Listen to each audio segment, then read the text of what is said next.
এমন ভয়ানক জিনিস যা অ্যাস্ট্রোনটরা দেখেছেন। নাম্বার 1, 2003-এ চাইনিজ অ্যাস্ট্রোনট ইয়াং লি চায়নার পাঠানো প্রথম মহাকাশচারী হলেন।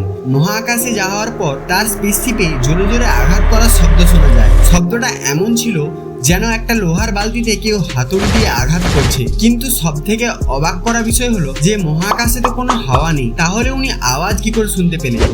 নাম্বার 2, আপনি তো জেনেই থাকবেন অ্যাপোলো 11 মিশন টিভিতে লাইভ দেখানো হচ্ছিল। নীল আর্মস্ট্রং সাকসেসফুলি চাঁদে ল্যান্ড করেছিলেন, কিন্তু এই মিশন চলাকালীন একটা জিনিস লাইভ দেখানো হয়নি। যখন মহাকাশযান চাঁদে ল্যান্ড করে তারপর 2 মিনিটের জন্য নাসা মহাকাশযানের সঙ্গে সম্পর্ক হারিয়ে ফেলে, কিন্তু নাসা আর কিছু সায়েন্টিস্ট মিলে কোনোরকম ভাবে আবার সম্পর্ক ফিরিয়ে আনেন। আর তারপর আগের 2 মিনিটের যা রেকর্ডিং নাসা শুনতে পায় আপনি জানলে অবাক হবেন।